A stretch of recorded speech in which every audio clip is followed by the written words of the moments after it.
Namaste, my witchlings. Hello, hello, hello. All right. How is everybody doing today?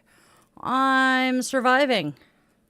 I was cold until I turned the lights on to start streaming, and now all of a sudden I am roasting to death. Go frickin' figure. Hi. Welcome to this time of year in the Pacific Northwest. Hi. Slightly frustrated with the Took Monster this morning because we went for our morning walk. And he had to be muzzled because there were other doggos out today. And yeah, he decided to try to take his muzzle off as my right foot was in a clump of really sticky mud. And so I went to pick my right foot up to step forward to make sure he could not demuzzle. And my shoe decided to stay in the mud. And I plopped my foot down in the icky, nasty, yucky, wet, slimy mud.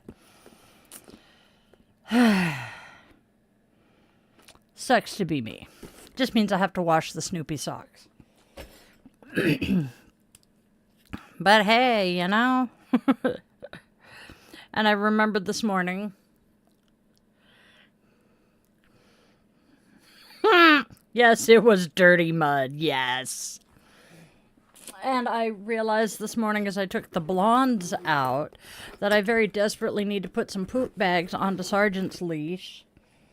Because thankfully I took the Took Monster on the same route that I took the blondes. Because Luna dropped one hell of a package for me that I now had to clean up as I came back through. So hey, we're doing great this morning. Is it just me or do I look like a freaking China doll? I look like a fucking Cupid doll is what I look like today. And I see you, Amy. I am so glad to see that you're feeling enough better that you can, kind of be here. Please take it easy and take it easy on yourself. Do not push yourself too hard. I would feel so very bad. All right. There we go. All right. Yeah, that's okay, hun. I know that feeling too, Irish. Hey, look at... Ugh! Lenses are not supposed to have freckles. Mine currently do.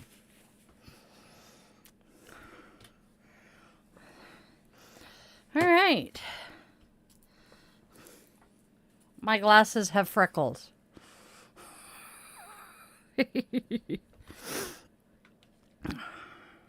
Oh, I moved it because I bumped it. You know what? I'm turning the mouse off for a bit.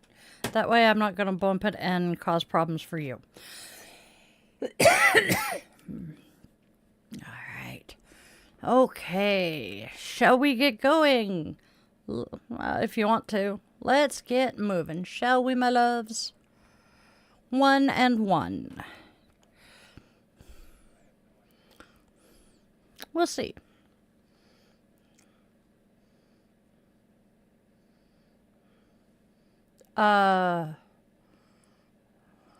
Where did you find that? Are you at the bottom of what I wrote for today? Okay, yeah, I took that and moved it all the way to the bottom because I did only pull one. Okay, here we go. Okay. Yes.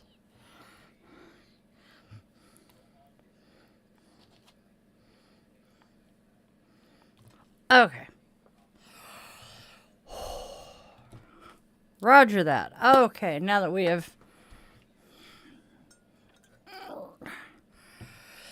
Alright, y'all. While we wait for people to come in and get settled, even though it looks like everybody came in and ran away already, we are going to be reminded that we need to please protect the energy we bring into this space, and we need to be respectful in my chat, because if you are not, the mods and Arnold will be finding you with the banhammer.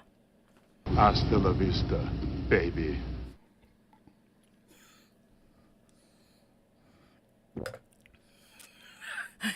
I know that feeling, Irish. Sippy, sippy coffee. Because coffee is good. All right, y'all.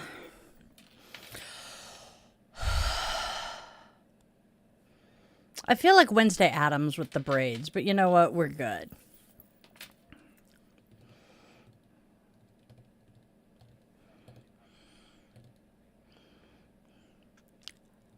Yes. It's the weekday. All right. All right, so let's get going, my darlings, my dears, and say Namaste, Witchlings, and welcome back. Or if you are new here, hey, hi, hello, and welcome to my channel. Marg. Starting over. Namaste, my witchlings, and welcome back. Or if you are new here, hey, hi, and welcome to my channel. Each day here, we flow with the sacred spiral, and I am Di, your favorite yoga witch and guide through the spiral. So let's step into today's spiral together. So go grab your favorite crystal. I'm going to grab my garnet to play with today. Light your favorite candle or incense. Cozy up with your coffee, tea, or whatever brew fills your cup, because it is Coffee and Questions with Di the Yoga Witch. And let's step into today's spiral together for some really good conversation. Don't forget to do the whole like, share, and subscribe thing, which does, help us a lot. We have a birthday today.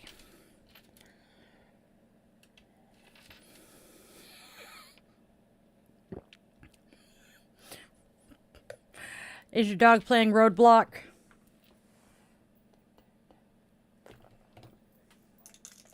I know, I saw that. I tried to fix. I tried to fix and couldn't. Yep, I agree. All right, here we go. Dong, dong, dong. We have a birthday, a very special birthday. All right.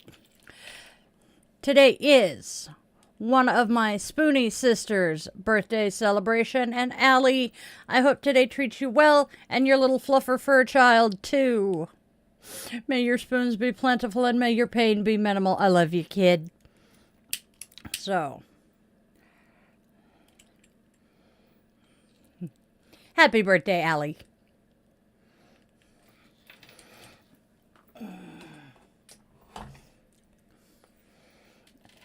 Now, we are lighting our candle today to be a beacon of hope and light to those who are stumbling in the dark and have lost their way. With the lighting of our candle, our circle is closed, and we invite the ancestors to join us here for whatever we're doing.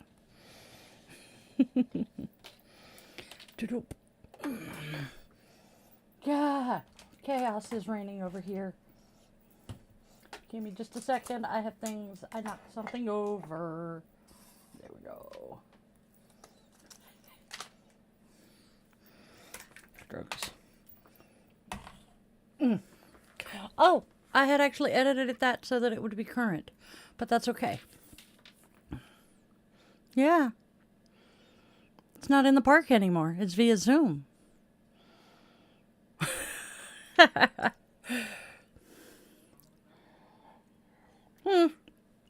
That's fine. No worries. We'll just skip. All right. And yeah, it's no big deal. Okay, continuing on. Let's do today's holidays.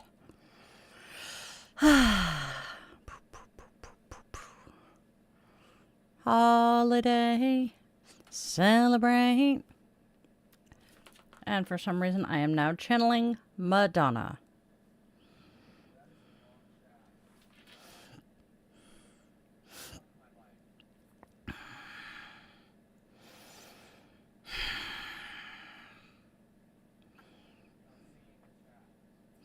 Apparently I am not. Give us one moment, y'all. Something got goofed up.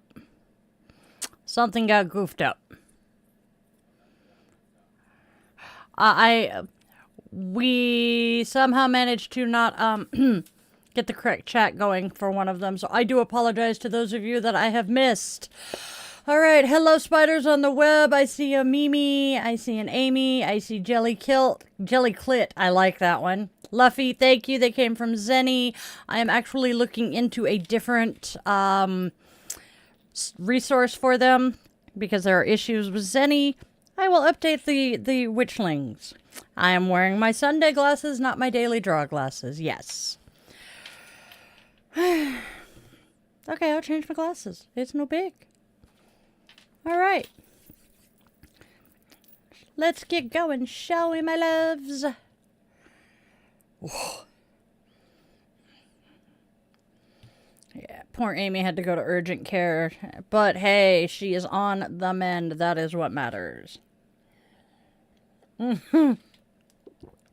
Irish, is your dog playing mobile speed bump? Dude. What I have done, Irish. So Irish is saying he has a bunch of pins and no clue what to do with them. So you see my oath of enlistment here. There is a little purple thing right there. That is similar to the one over the altar. Trying to remember where I've stashed the rest of them so I can show you, but what it is it's a little teeny tiny little bulletin board thing that I literally got off of like Temu for $3. and it had 2 purple, 2 pink, 2 white. There's a blue and green version of it as well. I believe you can find them on Amazon. If you want, I can get you an Amazon link for something similar. They are super, super, super easy. And the absolute best part of them is the back is sticky, which is how it is sticking to said bookshelf that you see right there. And it has my, let's see, I see a bisexual feminist fist.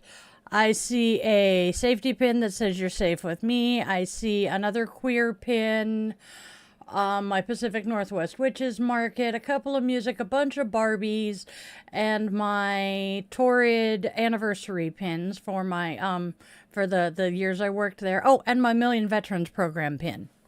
So that's what I'm doing those. Hey, Mike, how are you doing today? I am actually doing pretty good, other than being a little bit warm. Backpacks are good. I can't find where I tossed my backpack, but yes, my backpacks tend to have the ones that have this pin back, not the shove it through and put the frog on it. Almost called it a damn it because that's what my adopted kids call. All right.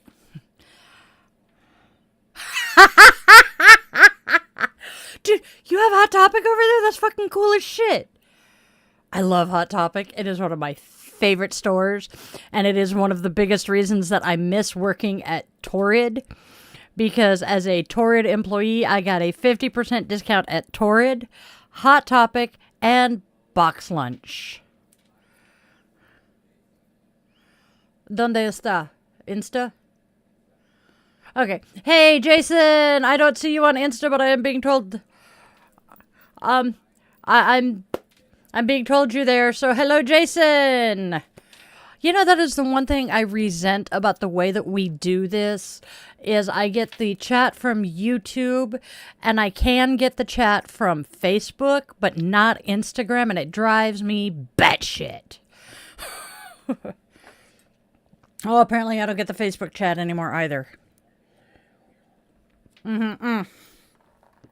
So I literally only get YouTube. So if you are commenting and you are not on YouTube and I do not say anything about it, I do apologize. I am simply not seeing it. I do have mods who hang out in Twitch and Kick occasionally, and the man behind the curtain is monitoring Insta. We try to keep track. Oh, okay. I'm assuming you got it online, Irish. He got his pins from Hot Topic online. Hot Topic is just... I'm still kind of salty about my local one. I applied there before they opened, and I didn't get hired, and I'm kind of salty about that. But you know what? I ended up at Torrid, which is just a few doors down. Not complaining. Still got the employee discount. I am not going to go on my favorite rant about the fact that I so very much wished that Torrid were still just the plus-size version of Hot Topic, but this is Torrid, and I love their super soft fabric.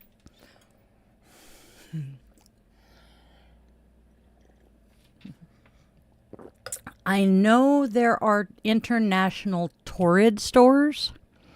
I can't remember where they are, though. I do know that my store, and we are, like I've said, Seattle adjacent, we had these really awesome ladies who came in from Australia. And they were going through the clearance. And one of them really, really, really wanted this pair of pants that had been on clearance for a while. But unfortunately, someone had stepped on the ink pack. So, you know, the anti-shoplifter ink pack. And it had leaked all over the pants. And I'm like, oh, this happened. Would you like me to discount it or have my manager discount it some? And she's like, oh, I don't care. It's clearance anyway, and I'm just going to wear it to the beach. You are now my favorite customer all day. Thank you.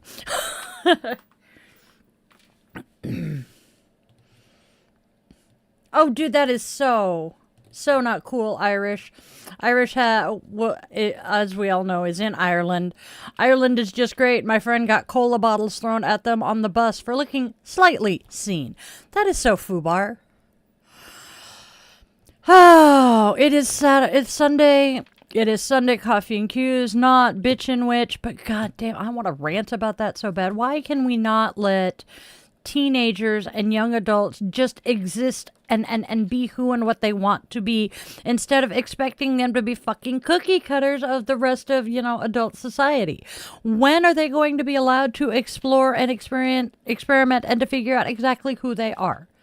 Why do we expect our kids to go from us dressing them to them dressing themselves in what we want them to wear instead of allowing them to become their own people? I don't blame you, Irish. Yeah, people just hate, and it annoys me. It just annoys me. But that's neither here nor there. I did actually pull up some stuff to talk about today. Oh, let's talk holidays first, I'm a dork.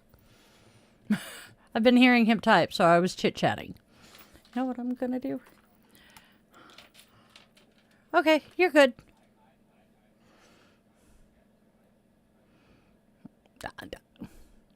Hiding?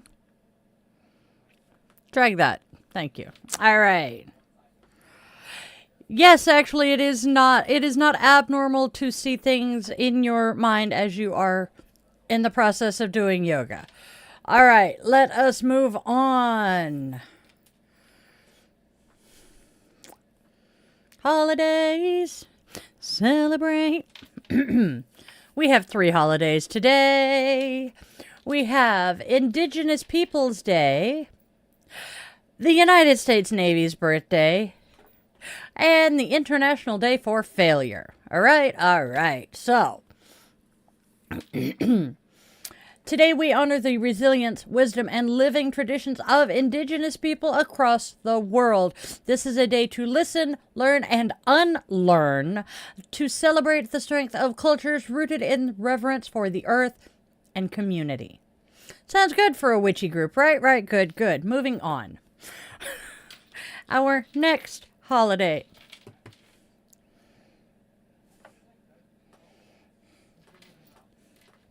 Our next holiday is established in 1775. The United States Navy celebrates 250 years of courage, service, and protection today. Let's honor all who serve at sea, defending freedom and ensuring peace across the world's oceans. Let us remember honor, courage, and commitment, the Navy's core values. I am a proud United States Navy female veteran. And then finally, failure is not the opposite of success. It is the path to it. Today, International Day for Failure encourages us to celebrate mistakes as lessons, to embrace the messy middle, and to see every stumble as a sacred teacher. We are not failing, we're just learning how it's not done.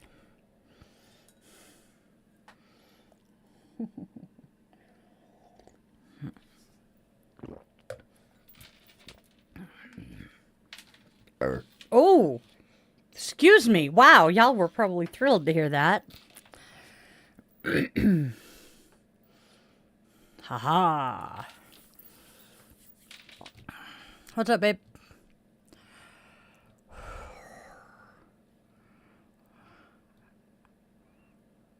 Uh-huh.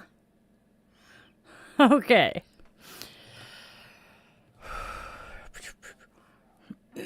All right, so yes, it is Canadian Thanksgiving tomorrow. I wish my Canadian viewers a very happy Thanksgiving. That reminds me, I need to pop onto Facebook tomorrow on the other profile and wish some very special people a happy day. Oh God. Oh dear Lord, I am so glad I'm not in the temperamental chuckle fuck household tonight or tomorrow. Ah. And Amy says that when she was growing up, they kept telling us to be yourself, and now society keeps telling us to fuck off and die. You are not wrong there, sweetheart. I know. All right. Good night, Irish. Go get some rest.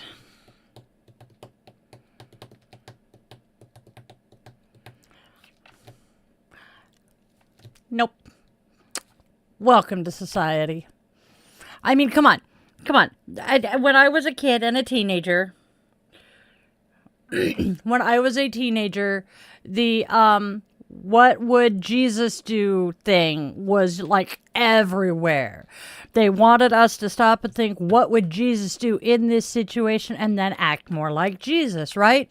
And now that we are grown up and we have taken that lesson to heart, we're the ones being told that we're in the wrong because empathy is a sin, and loving others as we would love ourselves is not what we're supposed to do. We're supposed to hate them. And despite the fact that the Bible says to take foreigners in and, treat them as one of your own. Oh, no. We are not supposed to do that anymore either. But yet the Bible says this, and this, so we have to listen to the Bible. Please make it make sense.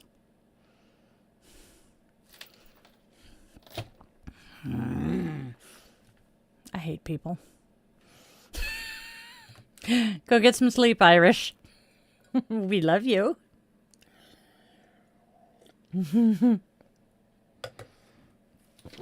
I'm so very frazzled and frustrated by some of this because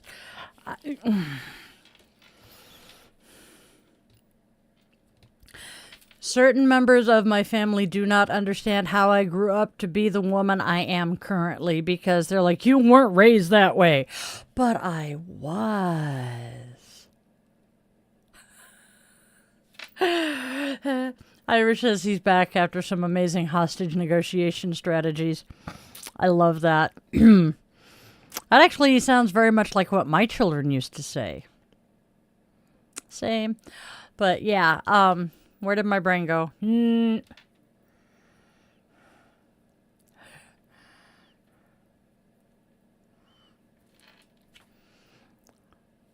Yep. Irish says he used to be a tracksuit every day wearing devoted to footballing lad, and now he's this, which is very much not that. And no, sense is not making. Yep, I think we're all kind of in agreement that we hate people as a whole. We hate society as a whole, but we love individual people. Yes, I did. I did. I checked my brain at PDX and they didn't allow me to pick it up at O'Hare. See, they don't want us to have brains.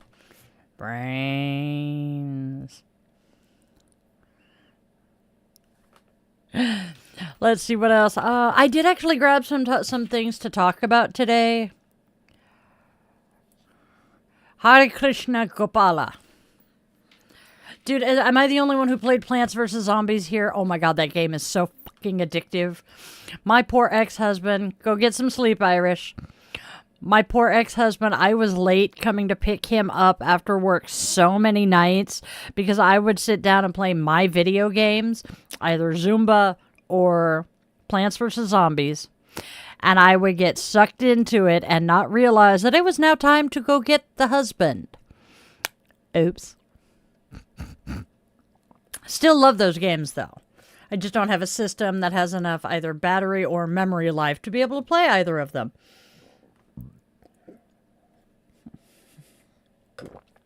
And I believe we have a Plants vs. Zombies 2, if not 3 already, and I'm sad. All right. Let's see. What did I pull up to chit-chat about? Oh, I turned it back off. That's the problem. I know that. Let's see. The topics I have pulled up to talk about today is the fact that I am very, very proud of the Seattle Mariners. We are one step from the World Series, which they have never played in. One of my favorite YouTubers is plotting a knit-in at the Capitol Mall.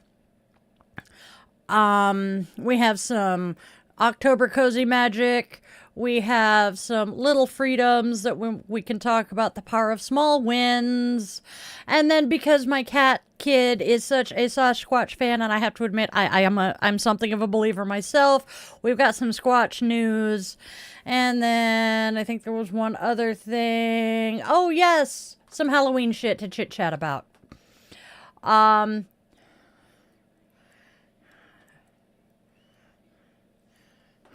Uh-huh. Yep. Isn't that like one step?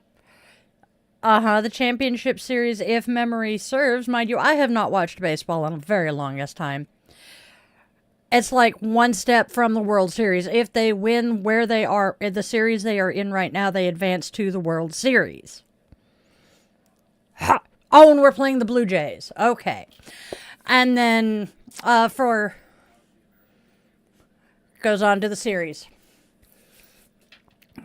Advances to the World Series. That's what I thought.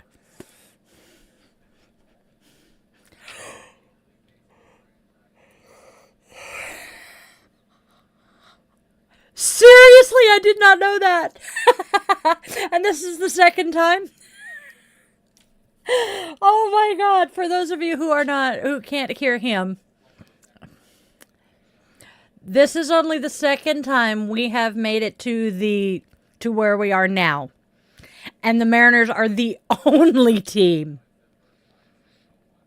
Yeah. They are the only team to have never made it to the World Series. Oh my God, that's hilarious.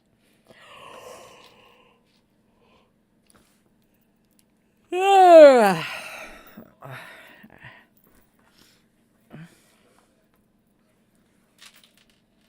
damn, that's a kick-ass team. Why are my eyes watering? Ow. Ugh. Ugh. And I look ghostly pale. Anyway, and for those of us who are movie fans, I am familiar with the movie but have not seen it. Paranorman is coming back to theaters. I'm just running over the things that we have to talk about. So let's see. Let's back up and let's talk about the Mariners. Although that's pretty much where we are. It is so exciting that they're like a sneeze away from the series. And you know, our Sanskrit word of the week is moksha this week. And you know what? Sometimes liberation comes when we stop carrying the weight of the past, kind of like the Mariners shaking off all of those years of almost and just playing. There, right there, that right there is moksha energy.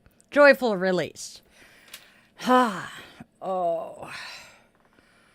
Oof. So, tell me some moksha of your own, joyful release. When have you guys just kind of finally gotten past a long streak of frustration to finally break through and feel that success? Tell me. And if you guys don't want to talk about that, we'll move on to the next thing. See, Amy, I grew up in a household where one parent was a Dodger fan and the other one was a Yankee fan. And then I ended up something of a San Diego Padres fan because it was the first major league game I ever saw twice.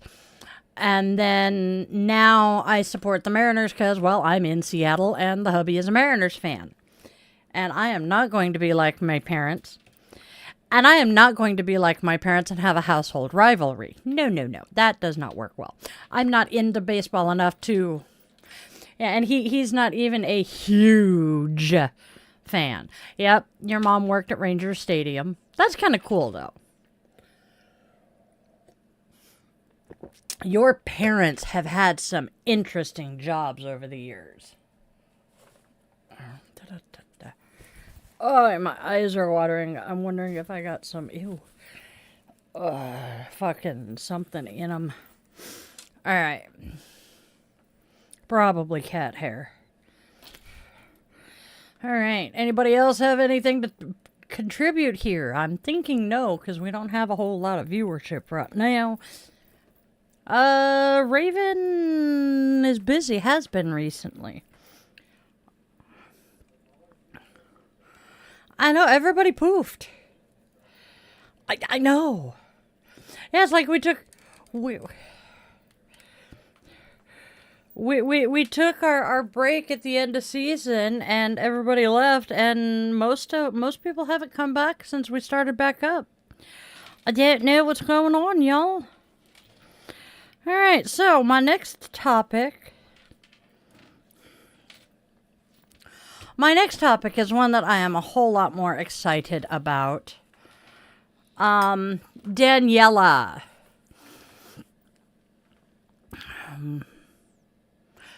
Yes, moonshine does get you drunk very quickly.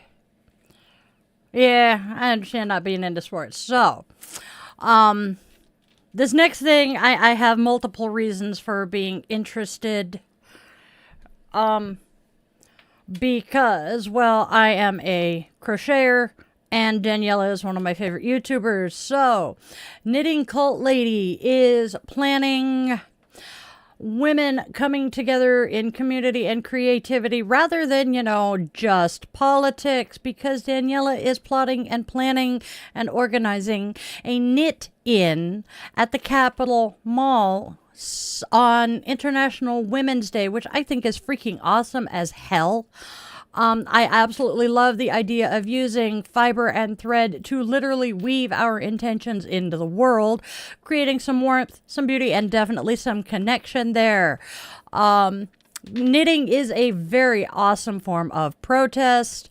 My knitting skills suck, so I crochet much better.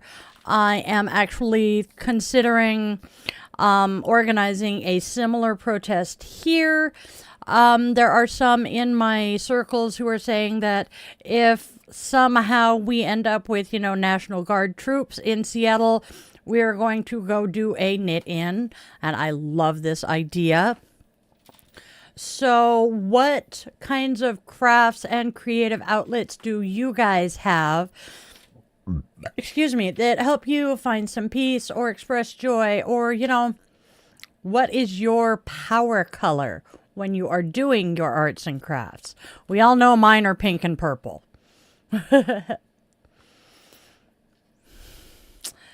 Yup. Oh, Mimi, there are some really, really, really awesome tutorials on YouTube. Crocheting is so freaking easy. Once you get the tension thing, so you're not pulling your stitches too tight to be able to hook back in, it is so freaking easy. I am jealous of those who can knit and crochet without washing their hands. I still have to, but it's story time. I learned to crochet, so backing up, the incubator knit and crocheted. Her knitting skills far exceeded her crocheting skills. I am the other way around. But she tried to teach me, but consistently got so freaking frustrated with me that it did not work. And so we both dropped it. And then there was a group at the Seattle VA called Healing Hands in the Women's Trauma and Recovery Clinic, where we used knitting and crocheting 8x8 squares to make quilts that were like 6x8 or 8x8 for other women veterans who were either going through cancer treatment or homeless or some such.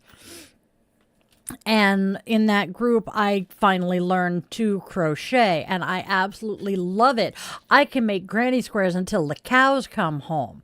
Cannot read a crocheting pattern, but I can read a knitting pattern.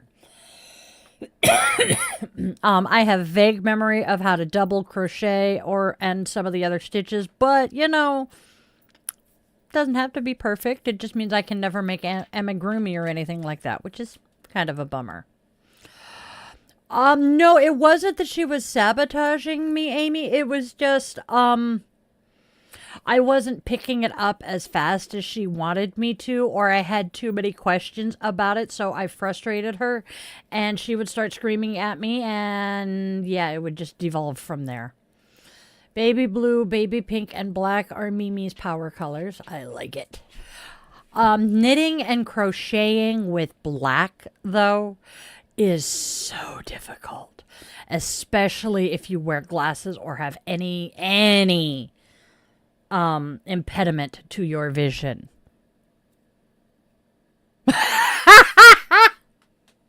Sorry. One of my social media goddesses just posted in our staff chat a meme that says, my brain says, let's do something exciting today. My body says, don't listen to that fool. I love it. I love it. Pink and purple. Pink, purple, and teal. Gotta have my teal. But yes, pink and purple. I am rather happy. Oh, life is good, though. Hey, Damaged Kisses. How are you doing today? We're discussing fiber arts, knitting, crocheting, sewing, cross stitch, anything that deals with needles and thread. We're chit-chatting about it right now. Because one of my favorite, yes, stitches. Because one of my favorite YouTubers is organizing a knit-in at the Capitol Mall for International Women's Day. That works, Amy. Same here, Mimi. That's part of why I'm doing this and hoping to get monetized eventually. And I go to the shows and read tarot out there and in the wild and do all of this because that gives me my spending money. The only problem is I need to start making enough money that, I at least walk out of the show even. Didn't make anything, but I'm not in the hole either. That's my goal for now. And once I get to that, then we're going to have the goal of actually bringing in some profit. Oh, let's see. What else have we got going on here? It is October. This is honestly my favorite time of year. I love spring when everything's coming to life, but I think this comes down to the fact that I'm a night owl myself. So the fall, when the heat of summer is finally letting go and the world is just kind of winding down and wrapping up and coming into preparations for the dark season. I love it. The smell in the air is just so, oh my God, it's my favorite thing.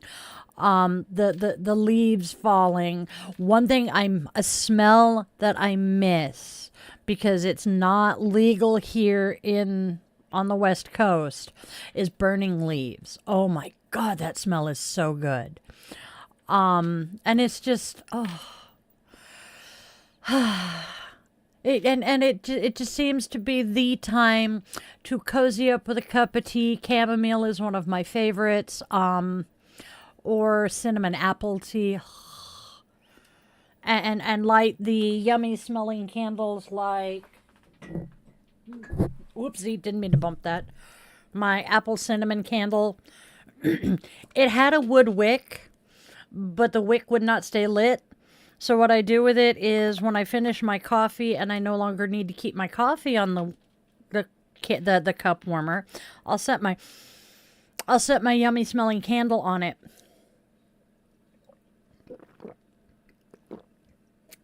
So I'm going to do that now. And it makes my whole office smell so yummy. You know what? I bet I can cool that down. My little rituals around this time of year. Oh, what do? I do all sorts of shit in the lead up to Samhain. And what did you do? Oh, okay. He just closed a window he didn't mean to and screamed in my ear. And I'm like, what did I do now? Yeah. Oh, I hear you, Mimi. I hear you, Mimi. I am so glad to be living in a house. We rented a house in Southern Oregon when I was a kid, lived in that house for 7 years. And then we moved from there to the Portland metro area. I don't want to talk politics right now. I just want to say I am so incredibly fucking proud of my former hometown. But we moved to the Portland area, bounced around there for 6th and 8th grade and the beginning of 9th. Yes, I know I did not mention 7th. I did not go to 7th grade. And then the beginning of ninth. And then we moved to Woodburn. Still lived in apartments that whole time. Excuse me. I did not get to live in an actual house again until October of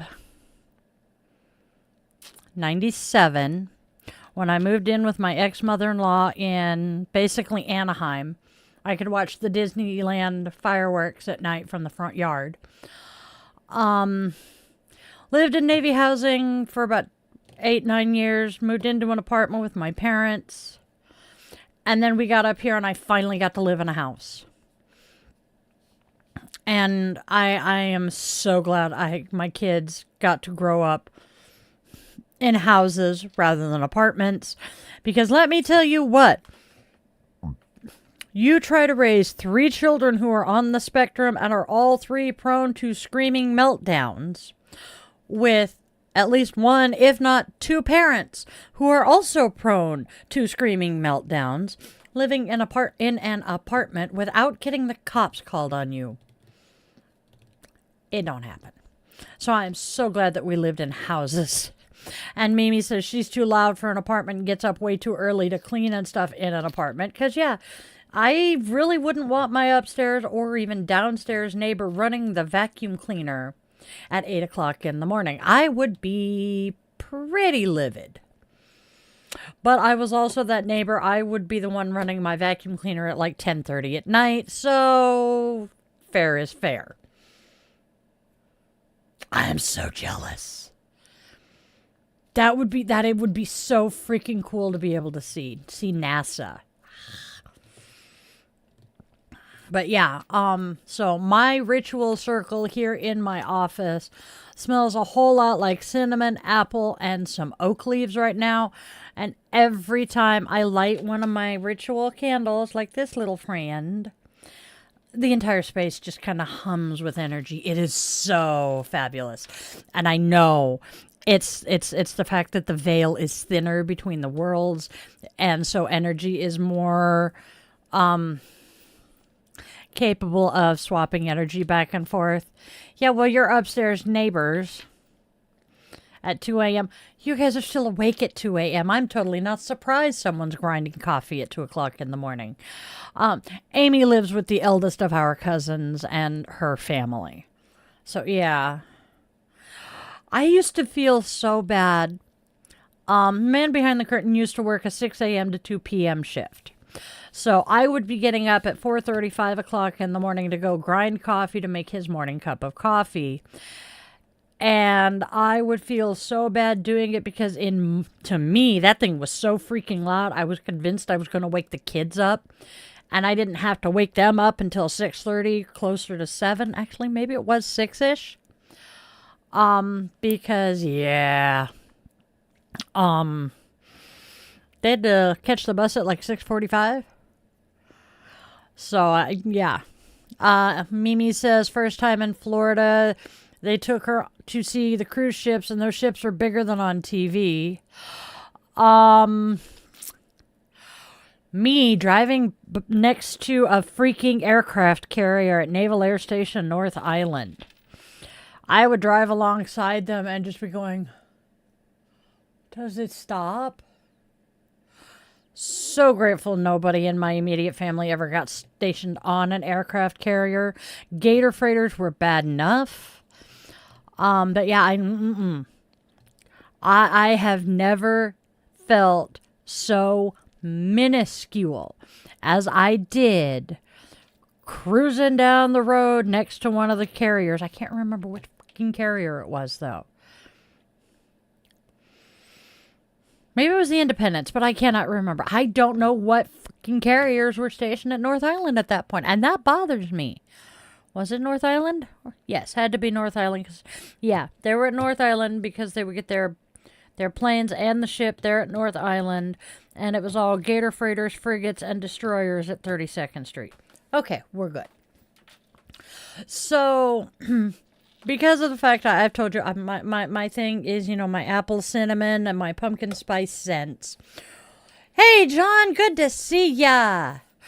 What are your fall scents? What do you, what? You know, if it had been the pumpkin spice candle, I might actually think I did, but this is the cinnamon apple. But you know what? I think I am going to put the pumpkin spice out. Oh, that's right. And he was drinking caramel apple. So maybe I did some salted caramel. That's right. So maybe I did, you know, summon him. But I'm going to light the pumpkin spice instead of heating the cinnamon apple. Dunk. Dunk. Here I come to flame the day. I did just make that work. You didn't realize there was a Disneyland and a Disney World? I know I mentioned them the other day when I was talking about the fact that European countries are so small that Europeans will go to Disney World and ask what time Disneyland closes because they honestly think they can drive from one side of the United States to the other in one day. And when they're told that it's like a 26 or, no, wait. It took 24 hours almost on the nose to drive from San Diego to Dallas-Fort Worth. And that's only halfway. So we're going to say it's like a 72-hour drive from Anaheim to Florida. Yeah, 3-day drive. Hey, Aspen! Is your nose normally broken or is it just misbehaving right now? Oh, and I told the man behind the curtain about our really bad jokes last night, and he agreed. I have the sense of humor of a 14-year-old boy. To fill everyone else in on what's going on, Aspen is making Christmas cards because they are a very crafty person. I'm jealous. And, I accidentally created this massive group chat the other night, and it has kind of taken off. So Aspen was sharing their card that they're making and realized that they had inadvertently given a gingerbread man what they referred to as a peppermint or a candy cane boner. And they were begging us to help figure out how to make this look better. And there were a couple of others helping them as I'm reading, and I'm like, you know, I was going to make a comment about snowballs, but that would just make everything worse. Yeah, basically. And so we all started laughing about the fact that we're so immature. And I'm like, hey, look, I have the sense of humor of a 14-year-old boy, okay? And yeah, we do. But hey, it's amusing. And yes, they did finally come up with a way to improve the card. And it looks very, very nice now.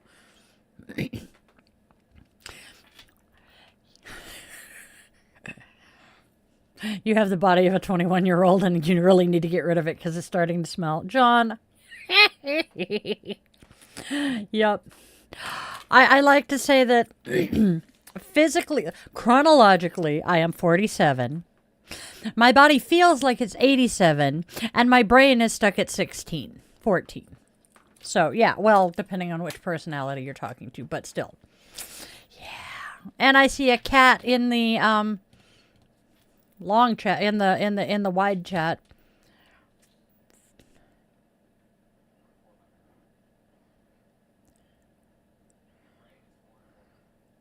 Oh, that's what he said. Okay, yeah. The extras in my head are anywhere from 4 years old to. He's saying 400, and I hear them giggling and saying more than that, my dear.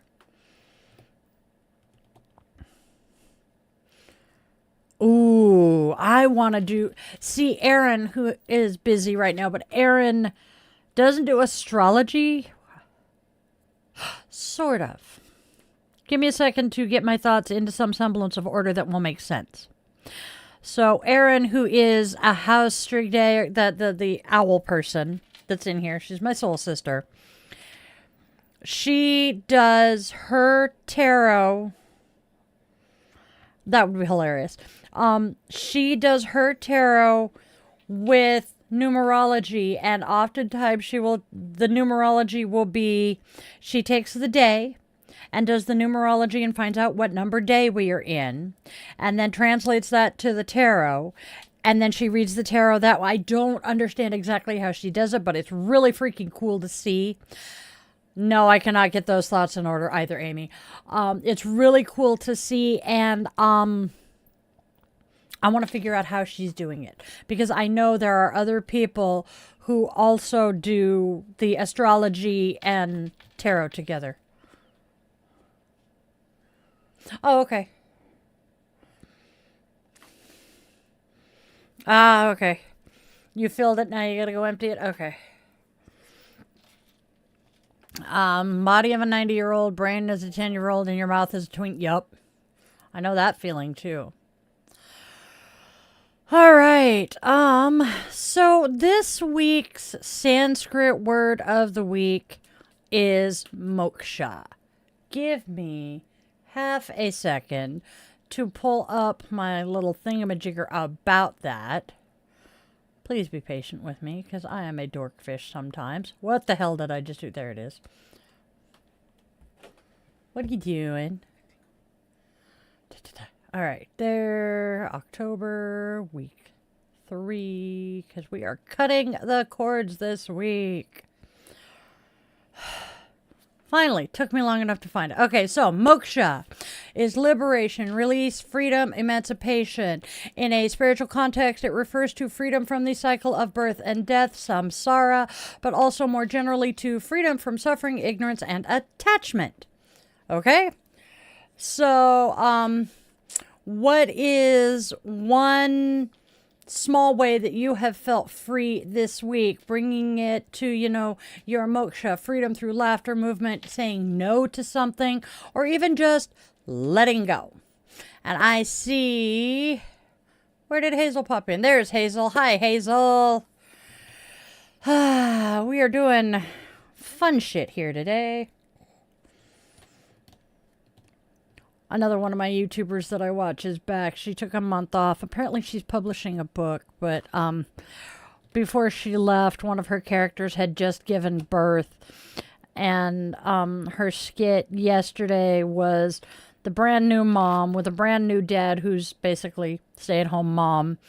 And the main character, I guess would be the way to describe it, who is currently 7 months pregnant. And they were discussing the fact that men, even if they're stay-at-home dads, they're allowed to be tired and they're allowed to whine and complain. But moms, no. We have to just smile and push through. And the brand new mom character did the smile of, yeah, I'm here, I'm going. And every one of us in the chat or in the comments who is a parent is like, we know that smile. It has been 22 years since I was that mom, but I know that smile.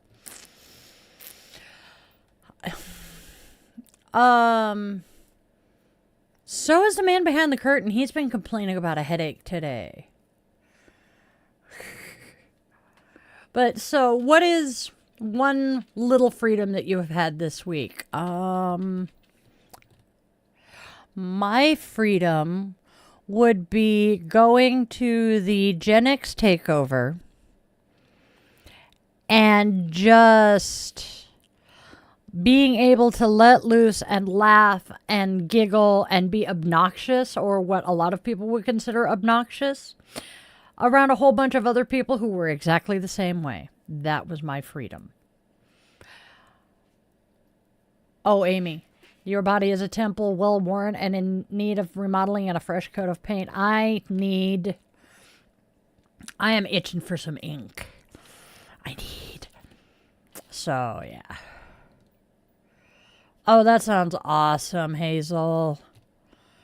I need some saltwater time soon. Gotta figure out how to do that. Probably get to Seattle. So, yeah. And then,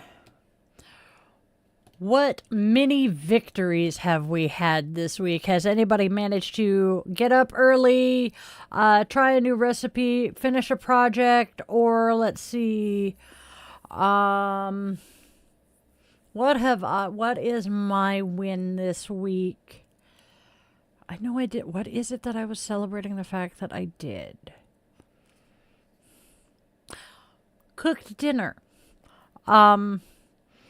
The Spawn invited a new potential partner. They're in the still dating phase.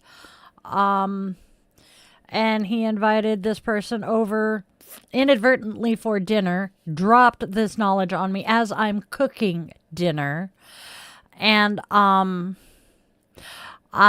small win was realizing that I had inadvertently skipped an ingredient that I normally add to that meal, but it ended up being a win because the new date is allergic to it.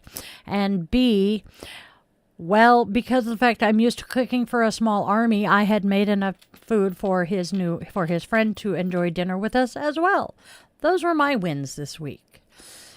Kat made sugar cookies last night that were nicely caramelized on the bottom. That sounds so yummy. Amy's win is sleeping a lot because, well, she's been sicker than a dog. John started learning Spanish. Nice, y'all. I did not do anything towards my 300-hour certification this week. That is on my agenda for this coming week, as well as working out a filming schedule so that we can get shit filmed for all of my projects.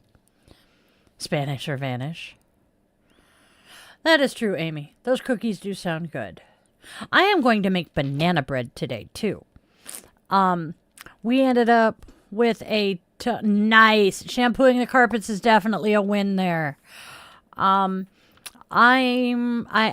ended up with a fucking box, like case of bananas, because a delivery truck overturned on the freeway and they just gave the bananas away.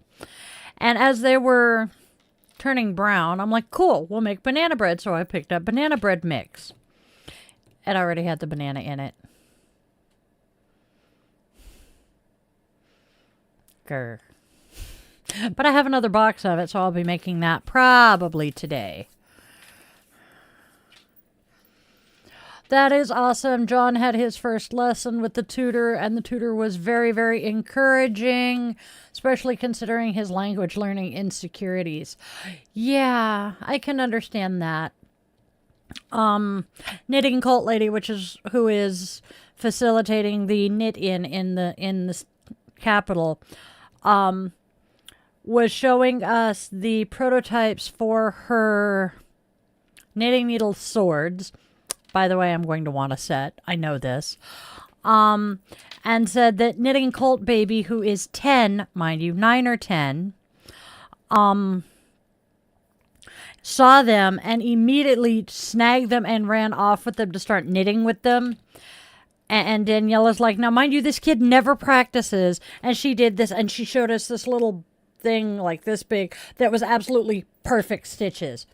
And she's like, and this is why I cannot tell you how long it takes to get good at knitting, because my daughter and I are both very good with languages, and this is essentially a language, and you see what we do. There you go, Hazel. Thank you. Mimi says she didn't have a win for anything, and Hazel says that she woke up and she's here, so that is a victory. Once you're up here and settled, Kat, and I will talk to the Munchkin, because the Munchkin was learning Japanese, and the program they were using was super cool, super easy, and they were doing really amazing with it. I don't know if they still are. Oh, damn, John, I am so sorry. John said at school their French teacher punished the students for mistakes. That is not the way to get kids to learn. Negative reinforcement does not help.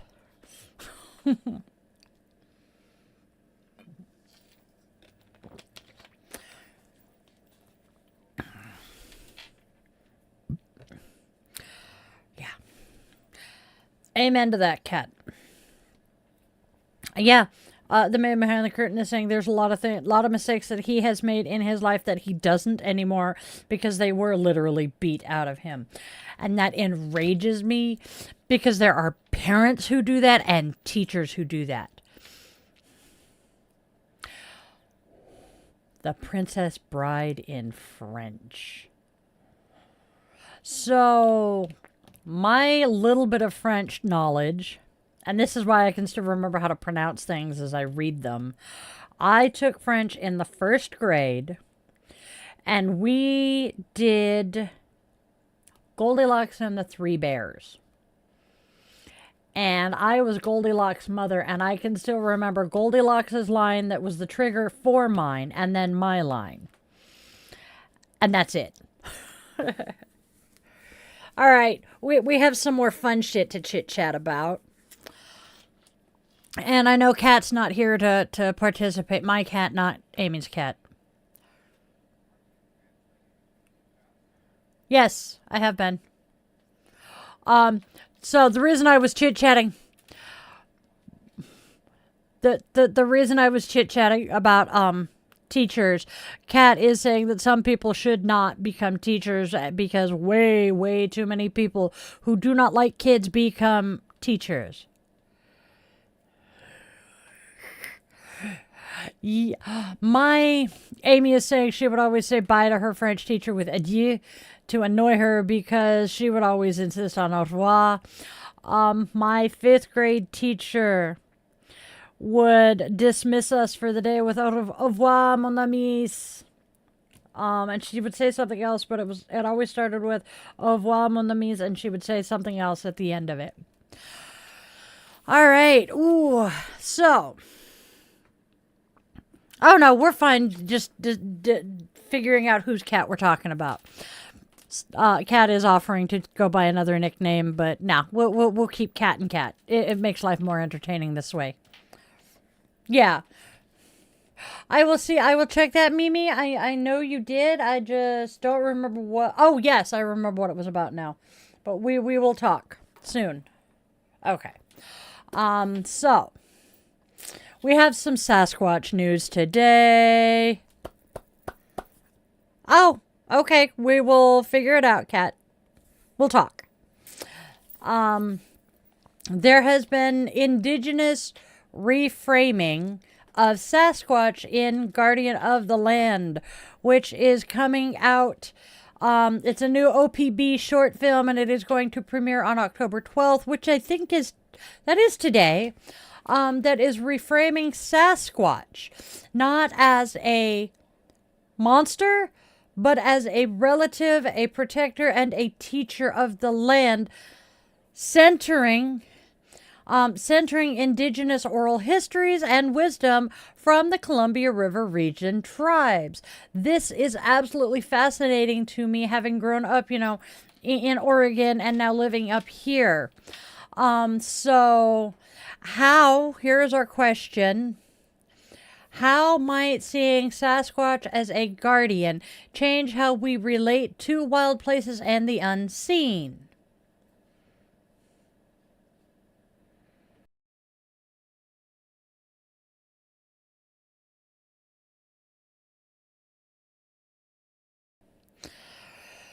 So,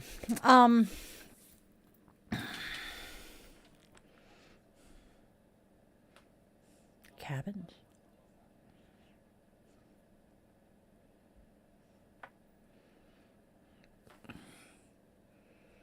Oh my god, I just said the name of the town and I can't remember. Winthrop! Yes. No, I have not told her about Winthrop yet. Come here, Mousy Moose. Yes. Amy's cat, we will figure this out soon, says that from what she knows about various Squatch Bigfoot lore is it definitely varies from place to place and how they've been treated in the past. That is one thing. Man, I wish my cat were here because she would go off on this shit. I don't know. I'm gonna actually tag her and tell her we're talking Squatch. That sounds funny. So, the reason... Doo-doo.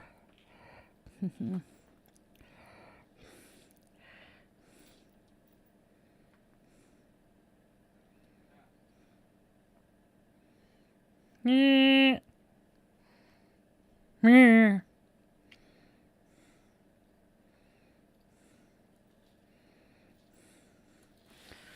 But yeah, Cat is such a Bigfoot fan that she is starting a business of her own that is Sasquatch related.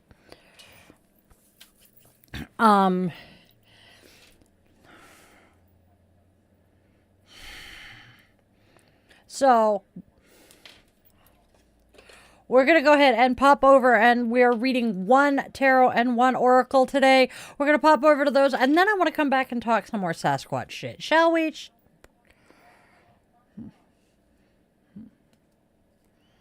Oh, dear Lord. Poor Mimi. Don't be sorry. I do. It's not like you're just abandoning us, honey. Don't apologize. Batteries die. So, do we want to read cards or do we want to keep talking about Sasquatch? Ow, what the fluff? I think she's busy. All right. Something else. Let's keep talking Squatch. Pierce County tops Bigfoot sightings list in Washington. So Pierce County, most people who are familiar with Washington have no idea what counties are. Tacoma is the biggest draw of Pierce County. That's what most people know down there.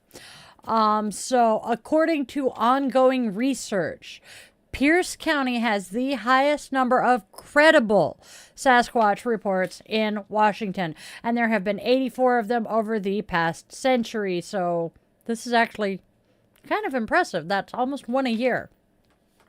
And then it is followed by Skamania, which I cannot remember where the fluff Skamania County is. Snohomish County, which is north of us.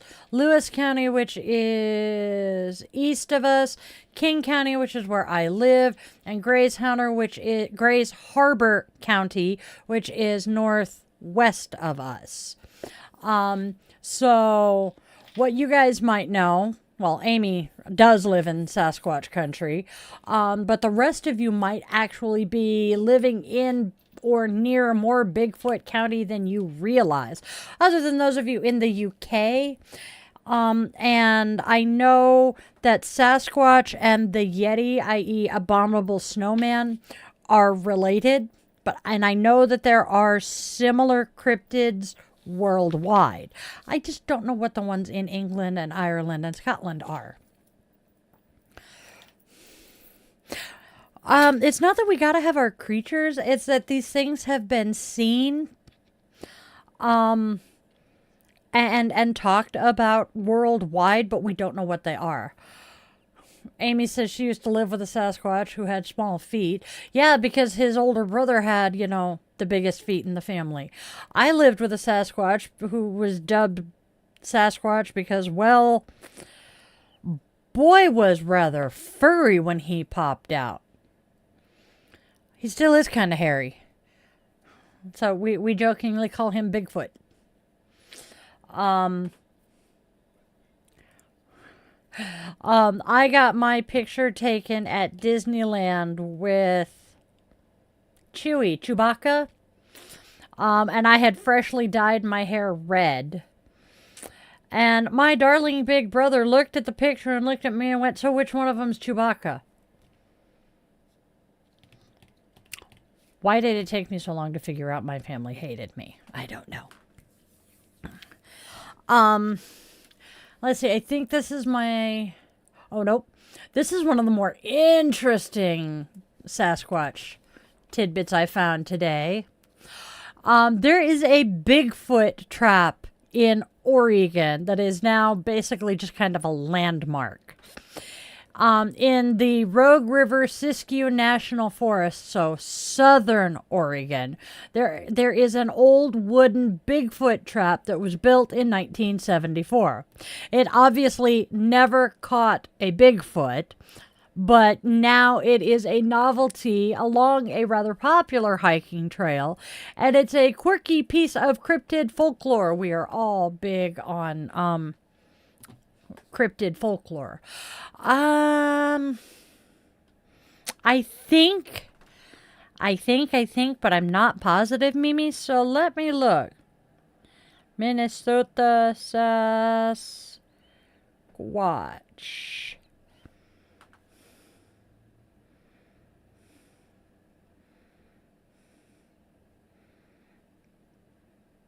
Sightings. There we go.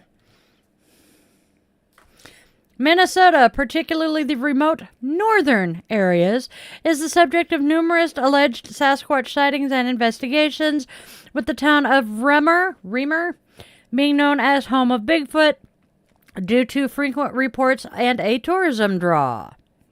There is a Minnesota Bigfoot research team and organizations like BFRO, Bigfoot Research Organization, potentially, investigate these claims, collecting evidence such as footprints and audio recordings.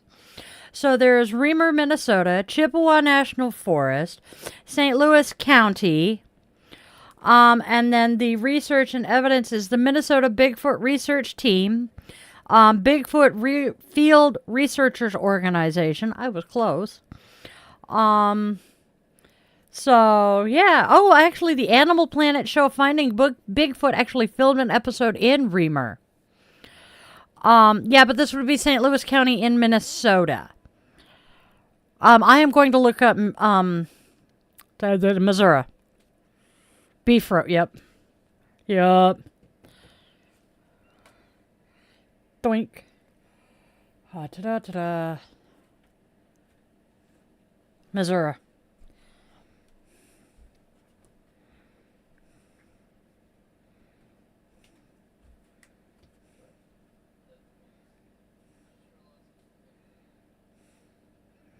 And then let's see, Missouri has a history of Bigfoot sightings, with reports spanning decades and occurring in various locations across the state. Notable incidents include the Momo the Monster legend, originating in Louisiana, Missouri. That's interesting. In the 70s, and more recent reports in places like Butler and Crawford counties. Notable incidents and locations: Louisiana, Missouri, Butler County, Clinton County, Crawford County, Sullivan, Missouri, and Big Piney River. And the reason I pronounce it Missouri, and I have learned that this is depends on the part of the state you come from, whether it's Missouri or Missouri. My best friend and basically sister from another mister lived in the state for many years, and she pronounces it Missouri. However, the Spawn's ex-girlfriend lives in a different part of the state and cringed when I said Missouri and said it's Missouri. So 44. Say what name? Oh. Yeah, we do not say the W. All right, so the man behind the curtain is commenting from Google. Minnesota is associated with several cryptids, most notably the Minnesota Iceman, a supposed frozen humanoid found in the 1960s, and a creature that I do not say the name of because if I do, it becomes fascinated with me and the Spawn. My favorite way of describing it is, here in the States, we all know the fast food place with the red-headed girl. We say it's the red-headed girl to go.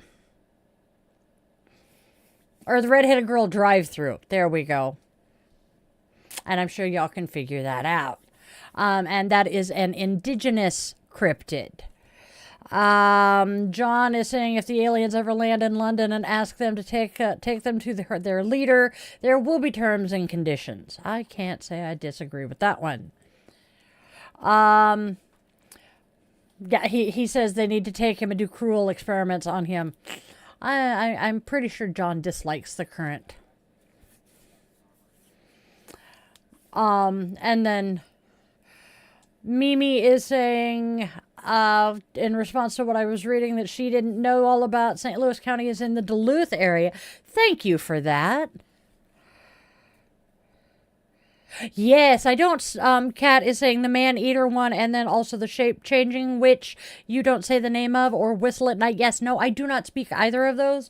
One of them, if you want to know about them, there is a ranch in, I want to say, Arizona. The second half of the first word of the name is Walker. That will give you enough information to find out about it. Those are witches who they used to shapeshift into animals and carry messages, but they would shapeshift into something faster, such as a fox or a wild cat.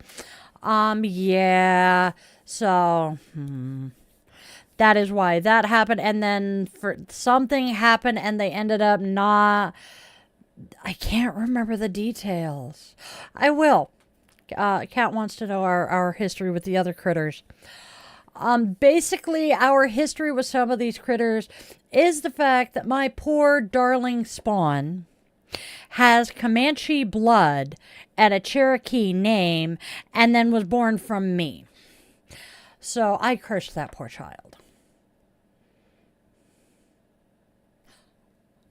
John is saying he wants to call the I believe it's the PM up and ask if he feels like somebody's sticking pins in a voodoo doll of him.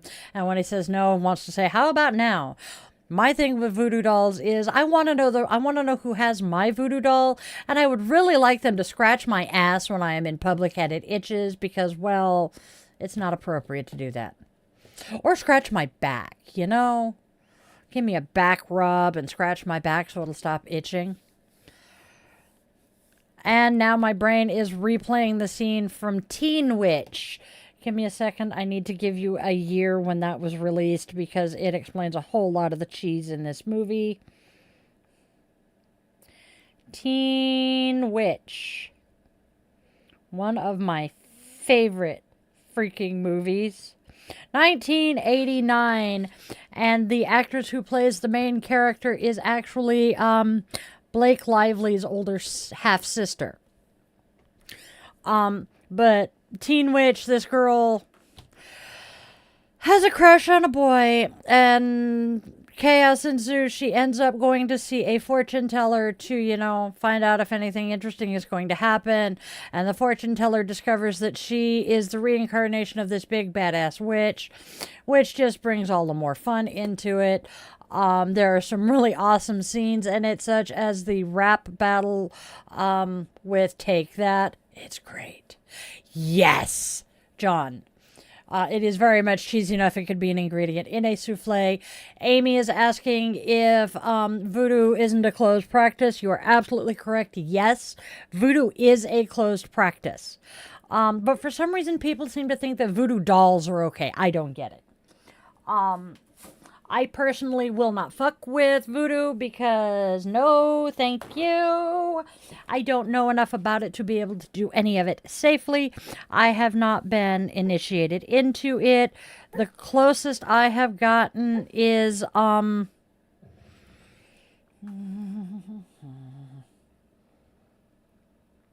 on.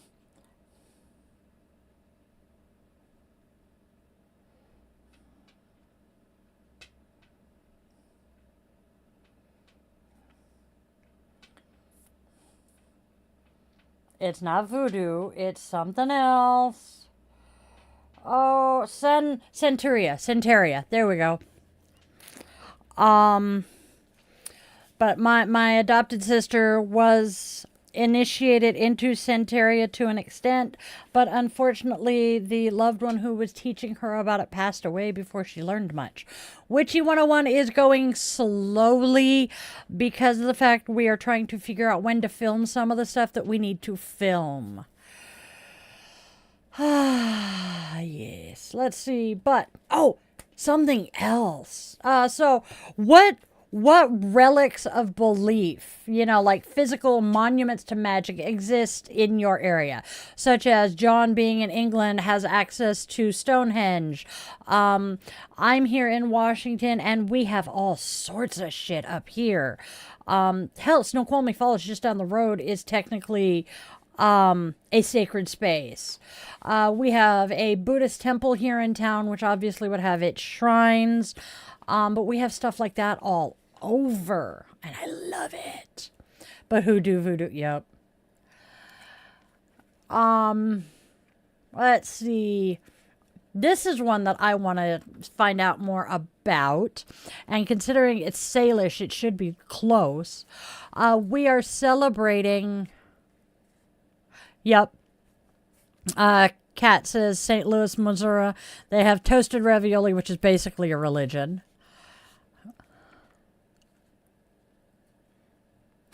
Yep. John was rewriting a classic song. Someone's knocking at the door. Someone's ringing the bell. Jehovah's Witness is at the door saying, I'm going to hell. One of my dearest friends grew up a witness. And he readily says he grew up in a cult. Ooh. So, 25 years of fairy and nature spirit congress in the Pacific Northwest. In the Olympic Peninsula. In the Olympic Peninsula? Wouldn't that be on the... Anyway. On the Olympic Peninsula, healers, storytellers, shamans, and spirit workers gather annually to commune with fairies, earth spirits, divas, and over time, the encounter circle has expanded to include Sasquatch and dragon allies. I want to learn more about this. So let's... I can imagine what being in that particular circle feels like and what beings from the unseen would speak through us. That would be so cool.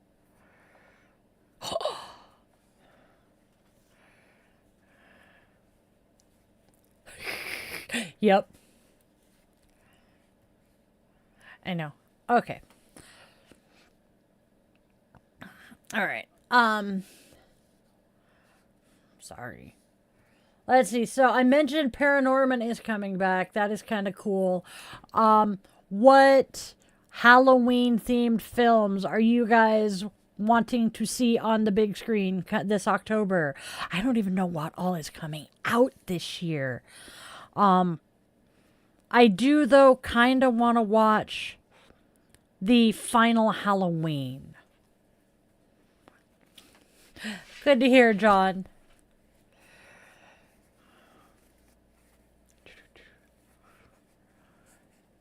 See what movies, of course, well, and then there's, speaking of movies, yeah, The Omen is a good one. The Omen is a good one. Practical Magic was at the theater here in town the other night, and I missed it. I wanted to go watch it on the big screen, and I am chomping at the bit, and I think it's coming out next year. Yeah, because they were filming this year. Next year, Practical Magic 2 is being released. And all of the original cast came back. So I am so beyond excited. So anybody else stateside? And I'm pretty sure Aspen is going to say yes here. Is there anybody stateside who is as much of a fan of Freeform's 31 Nights of Halloween as I am? Come on, y'all. So what this is, for those of you who don't know, Freeform is a cable channel that every day for the 31 days of October, they broadcast a massive selection of Halloween and just spooky favorites, including Hocus Pocus, Beetlejuice, Nightmare Before Christmas, Casper, the Hotel Transylvania movies, etc. So, does anybody want to set up a Discord watch party for one of the Freeform nights, or maybe just a streaming movie of like Hocus Pocus, Hocus Pocus 2, and maybe the Hotel Transylvania movies?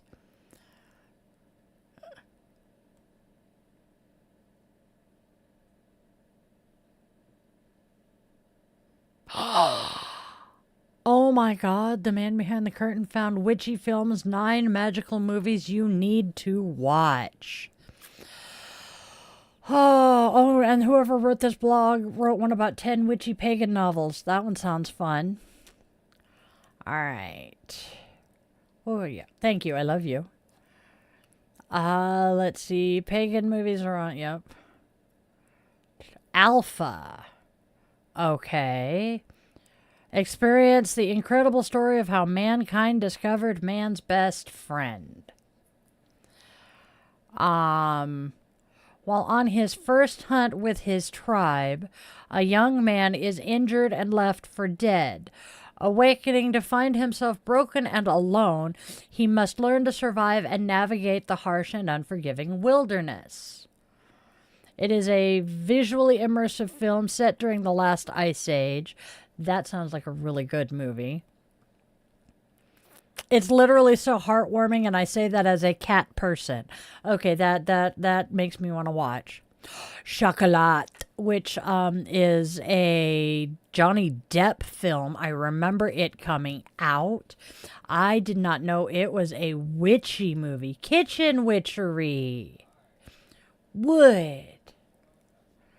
Okay, so. Sorry. Yup.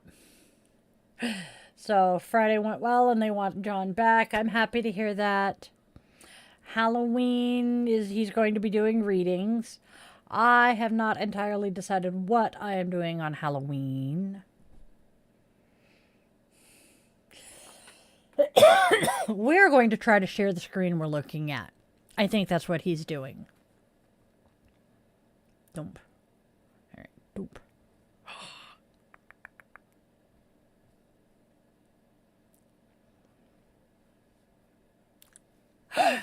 John says the kitchen witchery based on his cooking. He's doing black magic. I know that feeling.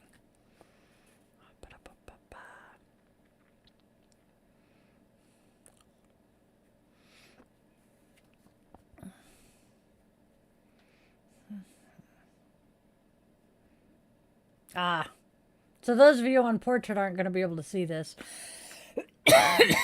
Kat is saying that one of her friends is Exmo. I have so many Exmo friends. We'll find out, won't we? Oh, well, that's a bummer. Okay, that didn't work, so. Okay. Bum, bum, bum.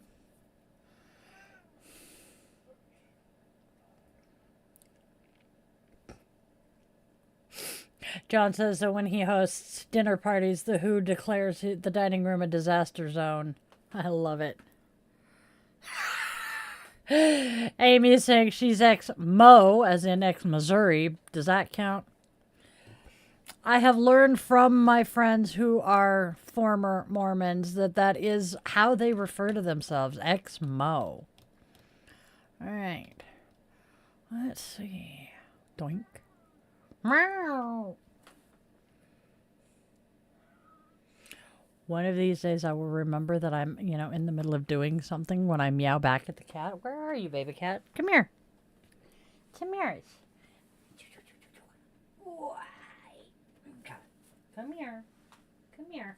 I'm trying not to hurt you, you goofus. Ooda. Longest lasting Halloween decoration I've ever had. Yeah. You're a good kitty. Right? I can't not meow back. He's talking to me. I have to talk to him in his own language. He's my baby cat. Yeah. He hissed at Daddy this morning, though. But Daddy was antagonizing him. Yeah. Is Daddy being mean to the kitty boy? Yeah. Is Daddy trying to make you move?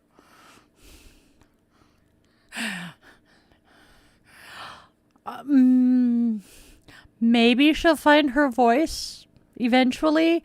I mean, Luna didn't bark for the first year and a half we had her. I wonder if Wavy is in her own weird way mourning the fact that the land orca is no longer with us. What did you do? Okay. John says normally on Halloween he sits looking at truly some disturbing things, I think is what. horrifying things that he shouldn't do because he always ends up having nightmares. Yeah.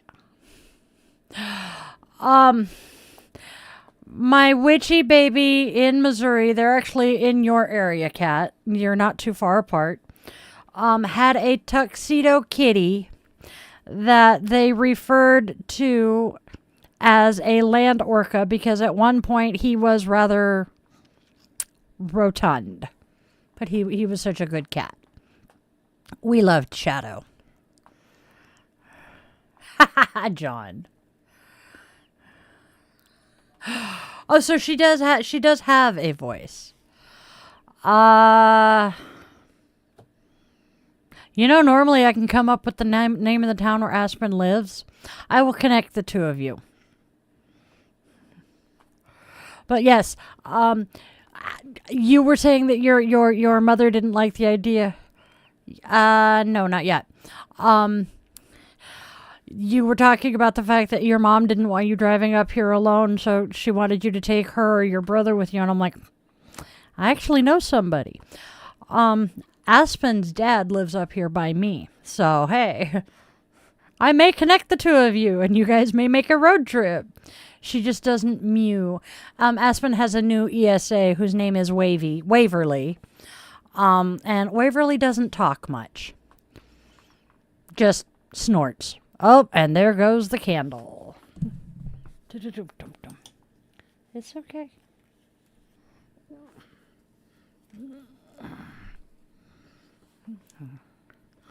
Okay, Kat. Well, yeah. Shit.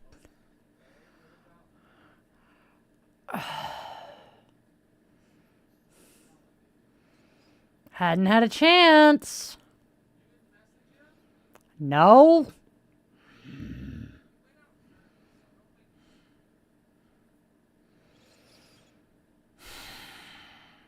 My ADD tax is happening again. I get to be the one to... Okay. Yeah. I get to be the one to pull the air conditioners out of the living room and the bedroom. Because I goofed. I am so glad you like being here, John. We enjoy having you here. I picked the cat up and I am now covered in black cat fur, but it doesn't show on the camera as bad as Tooker's does.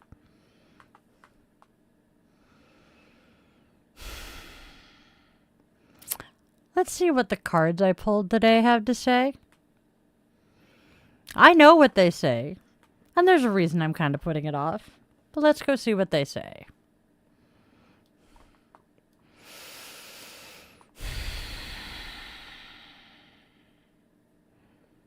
All right.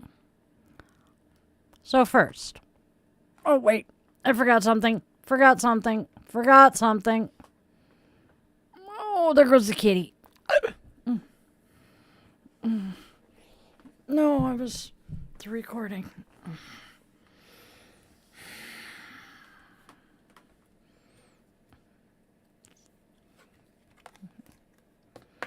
All right.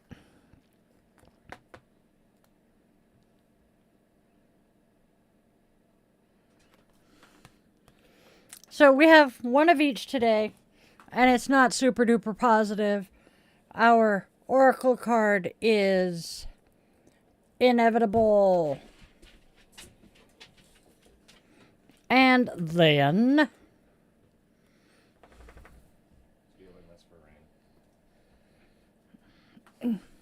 I just bumped the mouse as he was trying to click something.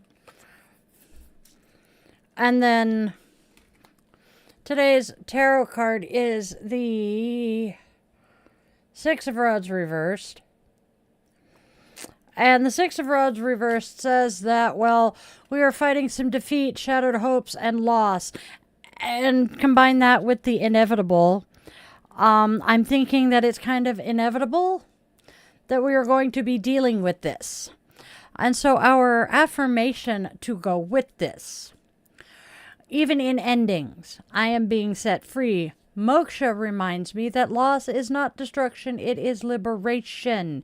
As one chapter closes, my spirit exhales. I release what no longer serves and trust that in letting go, I am already becoming whole. May every loss become a doorway to your liberation, every tear a drop of sacred release. Remember, my witchlings, freedom is not escape, it's the exhale. Let me know what you guys think of this in the comments today. Oh,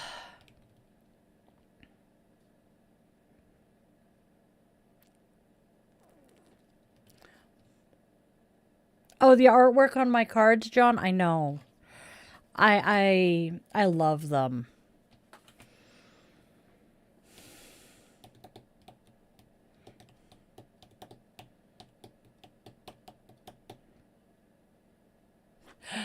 You too? Yeah.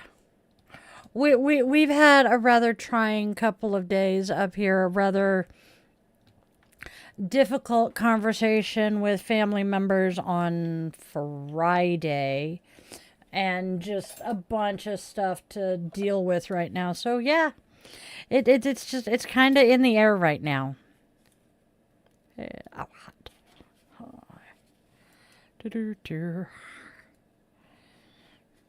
Yep.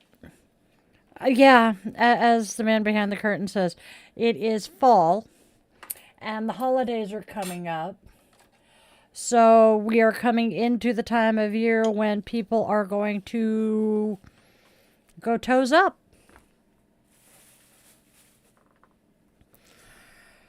So yeah. I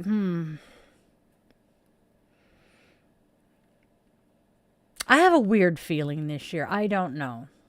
But I did read an article the other day about a woman who was diagnosed with a particularly aggressive type of cancer. And so she does not anticipate making to the holidays this year. So she had her own celebration of life or living funeral where she invited all of the people that she wanted to see one last time to come, basically have a big party and give the eulogies that they would give at her funeral, except she actually wants to hear it. This is apparently a thing now, and I can get behind it. My parents, neither of them wanted to have a funeral, memorial service, or whatever, because they didn't want people to come talk about how awesome they were in life when they couldn't be bothered to come visit them. So I said, okay. And I regret that now, because my uncles both wanted to come visit after my incubator died. And I don't know if they wanted to come memorialize their sister or if they wanted to confirm that she finally had kicked the bucket. Not entirely sure, not sure I want to ask. Yes.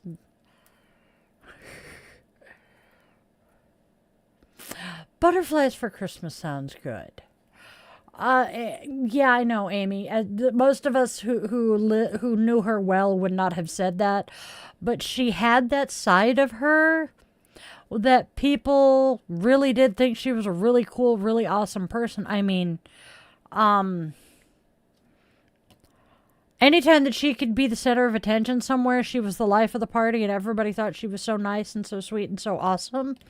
But yeah, no.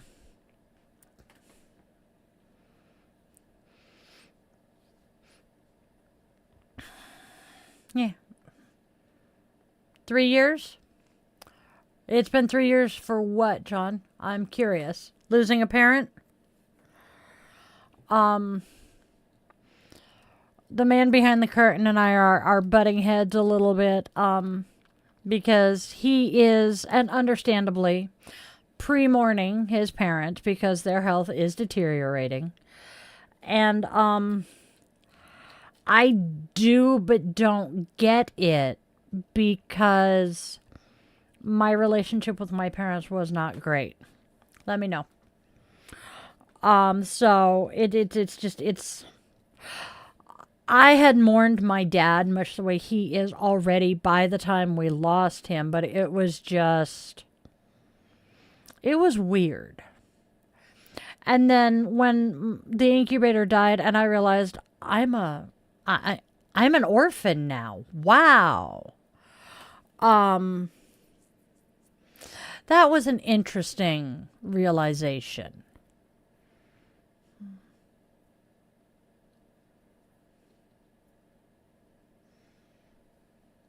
Okay. Oh, okay.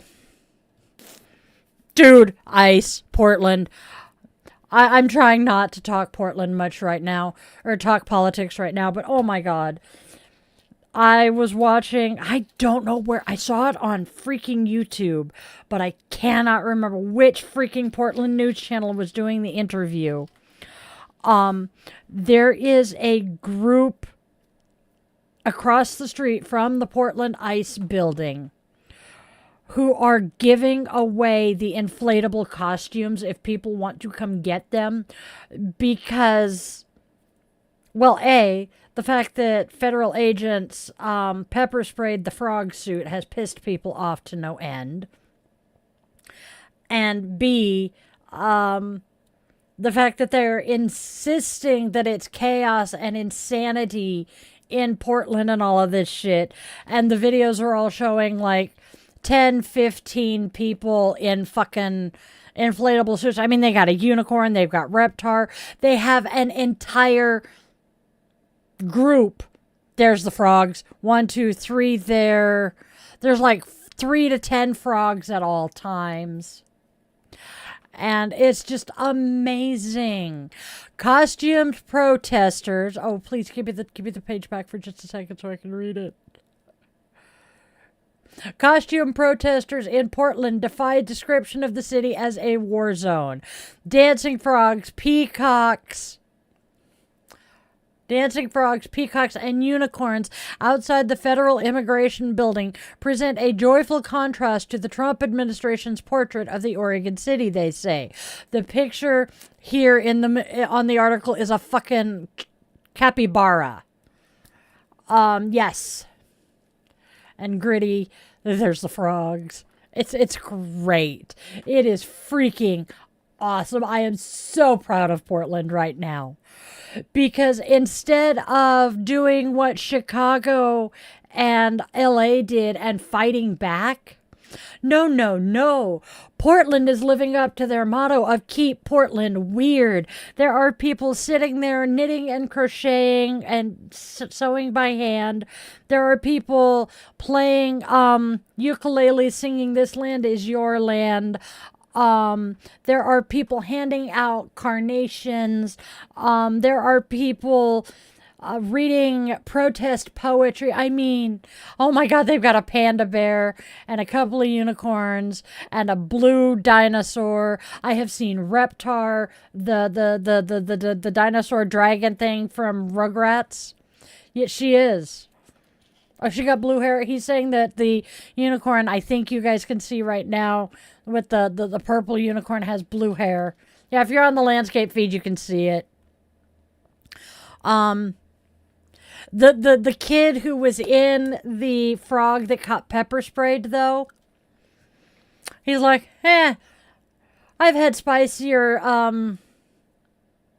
burritos because he's Hispanic. It was nothing to him.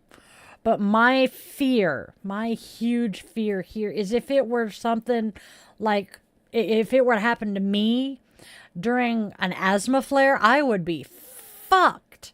Because it would literally kill me. But they're just, I love it. I am so proud of Portland because they are keeping Portland weird. And it's the best thing ever. There they are.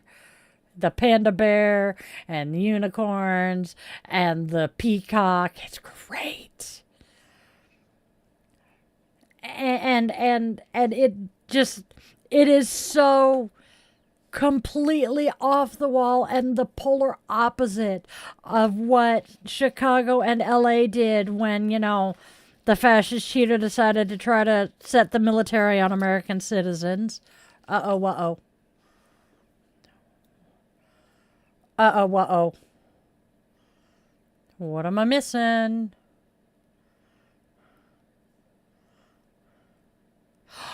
Oh, I see that. Okay.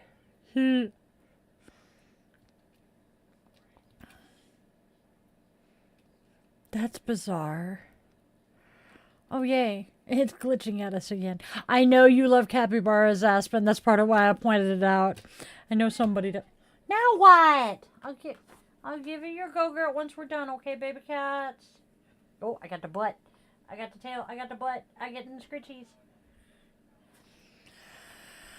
Oh, we're doing fantabulous. Oh, well. But yeah, I am so enamored with what Portland is doing. I have not been so proud to have been a Portlander as much as I am right now. It's beautiful. I love Oregon. I want to go home. Oh no, that's stressful. And apparently it has decided to link shit that it's not supposed to have linked. So we're having fun. All right. It did. It worked for a minute, and then it decided to stop. I'm frustrated. Can y'all tell? I can tell.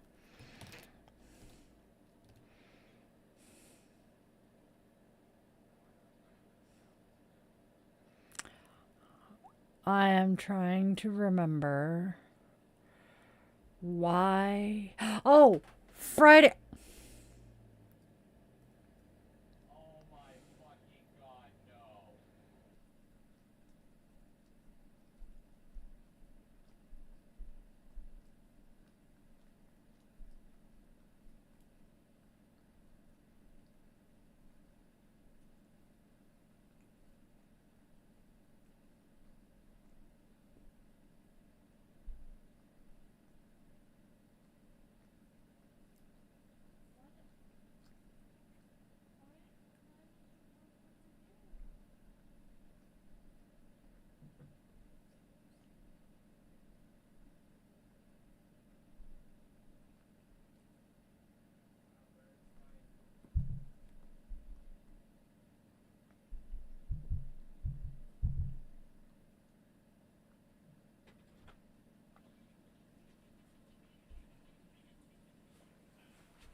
You are so lucky you're cute, you furry little monster. Come here, baby. Oof. I got you. I know. Oh, no. Okay, so,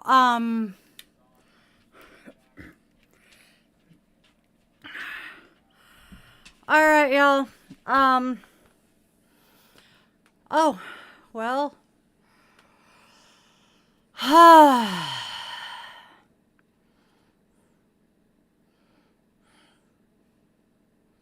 There we go.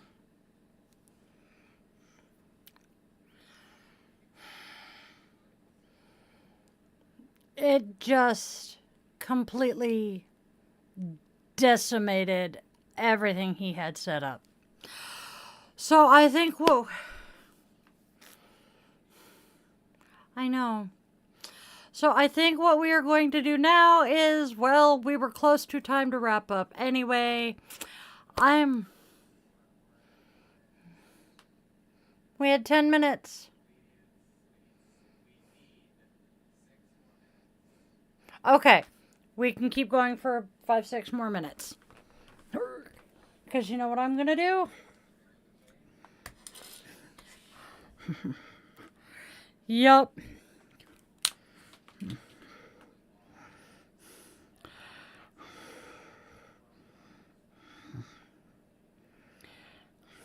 Yep, Insta is still frozen. I am so frustrated.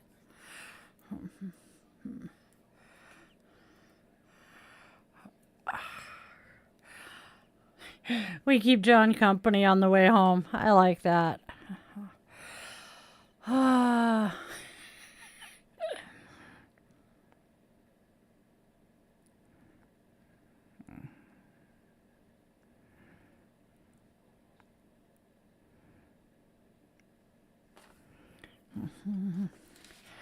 All right.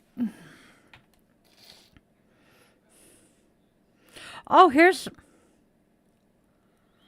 Okay, so I've got some interesting news for us, just to chit-chat about for a few minutes. John, correct me if I'm mispronouncing any of this. The Maidstone Borough Council in the UK is pushing for the government to pardon women who were hanged for witchcraft in 1652. Their aim is to acknowledge historical injustice and prevent scapegoating in the present day. In Scotland, the existing advocacy group Witches of Scotland continues pressing for pardons and memorials for those convicted under the old witchcraft laws. And I am also going to mention that Scotland also has their witches tartan, which is kind of interesting. Patricia Crowther, a prominent Wiccan high priestess and public face of modern witchcraft in Britain, has passed away at the age of 97. She was one of the last initiated by Gerald Gardner, and over decades worked to destigmatize Wicca and promote it as a peaceful spiritual path. May her crossing through the veil be painless and peaceful. Let's see, the documentary Witches of Essex, which is co-hosted by Rylan and Professor Alice Roberts, has sparked some interest in the history of the English witch trials. Etsy and TikTok has the Etsy Witches, and they are increasingly offering spiritual services, spells, and digital energies. The trend is part of a broader normalization and commercialization of witchcraft in online spaces. Hi, I'm one of them, even though I don't do Etsy as much, or TikTok or Etsy. In Florida, a high school had to halt a Witchy Wednesday video series produced by students and aired during morning announcements that suggested ritual spells and moon magic. Critics argued it amounted to religious instruction in public school.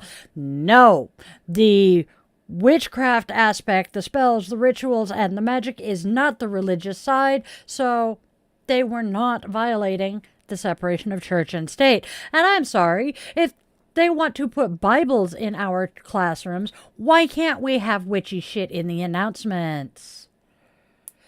Exactly, John is saying that the modern version of the witch trials are the trials when people are getting arrested or zooked for saying shit on Facebook. Here's one for Zen, who we've been talking to in staff chat today. She's one of my social media gurus, goddesses. There is Witch Summit 2025 in Phoenix, though held earlier in October. This urban witch gathering brought together ritual, community, and marketplace magic. Let's see what's closer to me. This is going to be interesting. Let's see. Ooh, that one I've never found. So we have local shops, recurring events. Ooh, there's a Temple of Hecate monthly ritual. Kitchen table astrology discussion, also at Raven's Wing. Oh, look, the Pacific Northwest Witches Market is mentioned here. I just did a search. We are having our Samhain celebration Sunday the 26th from noon to 5 at Marina Park. There's going to be a bonfire from 4:30 to 7:30.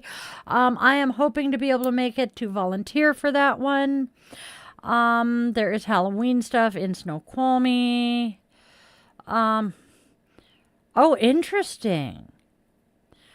We have a local coven, Puget Sound Pagan Pride, Cascadia Temple, Lavender Magic in Seattle is one of my favorite groups. They are a queer, inclusive pagan and witch network that hosts monthly meetups and social events.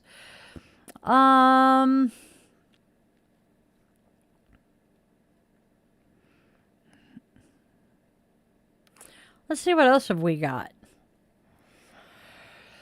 Northwest Pagan Fest returns to Spokane. That'll be cool. Seattle sees a resurgence of witchcraft and pagan interest. Good to know you're home, dear. That is good. A Seattle Weekly editorial observes that witchcraft, pagan, and shamanic spirituality are experiencing renewed visibility in Seattle's arts and cultural circles. There is going to be a true crime fest in Auburn. That sounds fun. Washington ranks high in reported supernatural sightings. A study combining UFO reports and ghost sightings placed Washington among the top states for supernatural activity. In terms of per resident odds, it's ranked around 7th for seeing something unexplainable. There is a local group that I am going to be looking into in the Pacific Northwest going by Divine Warrior Witches, describing themselves as eclectic practitioners, artists, storytellers, and community builders. The Spirit Northwest Pagan / Witchcraft Gathering in Portland is planning a 2026 event with immersive workshops, sacred ritual, a vendor marketplace, etc. That's what I'm going to look at. We're going to that website. Bum, bum, bum. Hey. April 23rd through 26th. Ooh, this sounds fun.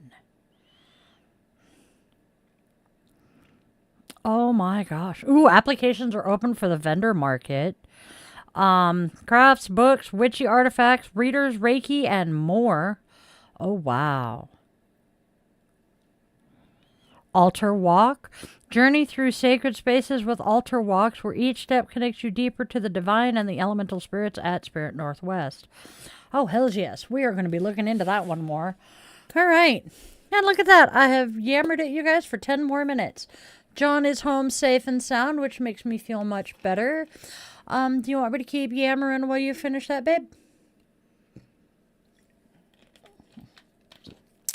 Because I can happily continue talking about witchy shit going on in the Pacific Northwest. Let's do that. Do you guys... There we go. Let's go to Mr. Rogers. I'm fine, Mr. Rogers. There he is. So...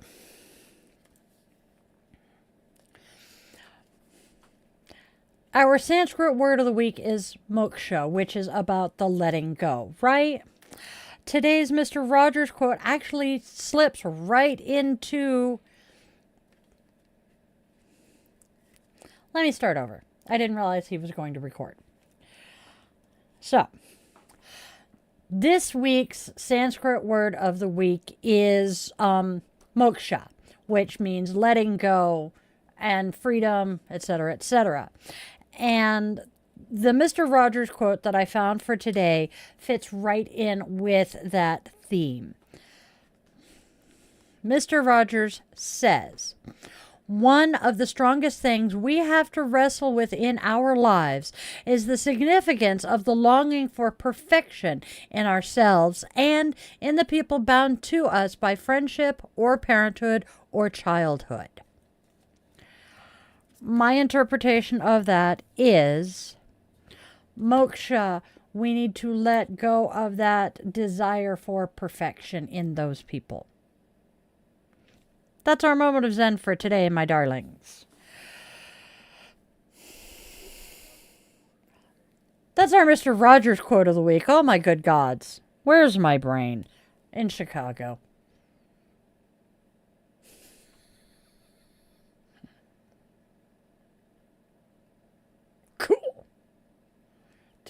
Mimi likes looking into crimes and stuff and documentaries and hauntings and ghost stories.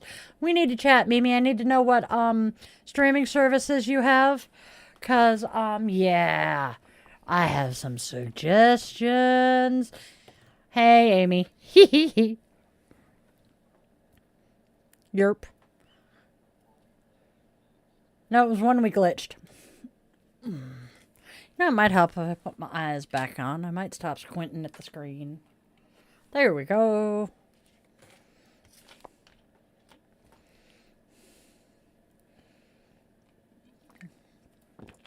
All right, my witchlings. I think it's time to say goodbye for the afternoon.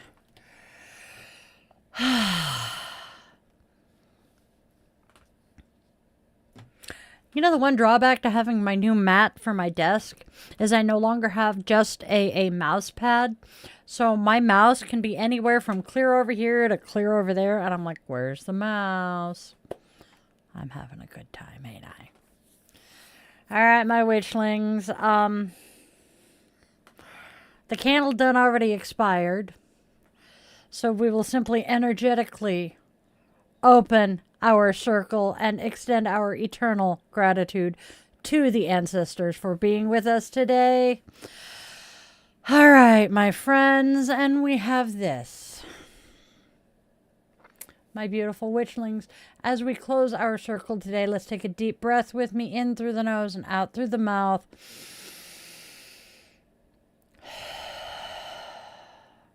Let whatever you have been holding soften just for a moment. Moksha reminds us that even endings are a kind of freedom, the soul's sacred exhale. So let go, open your heart, and trust that what's next is already unfolding in your favor. Now, go out, spread love, spread joy, and spread kindness because there is already enough hate and darkness. Let's try to be beacons of hope and light for those lost in the dark. Tell your loved ones whether they walk on two legs, fly with wings, curl up with fur, glide on scales, or tiptoe on paws and claws, that they mean the absolute world to you. Moments slip away faster than we ever expect, and those last goodbyes often come far, far too soon. On that note, my darlings, my dears, my beloved witchlings, thank you all so much who have stuck around today from the beginning through the technical difficulties, the glitch, and the that we had. I am very appreciative of all of you who have stayed this long.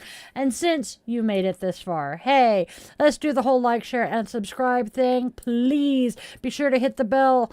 And I would be so very much appreciative if you would help us appease the algorithm gods by leaving me a comment of at least 7 words.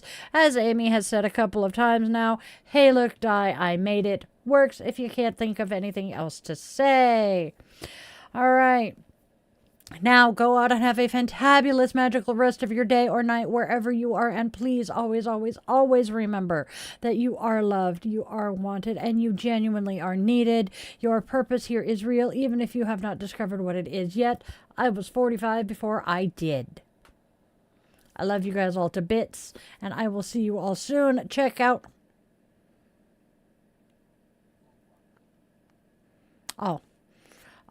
check out the link tree to have the links to the Patreon and all of my websites so you can check out all of that happy horse manure. And I will see you all tomorrow. Namaste, witchlings.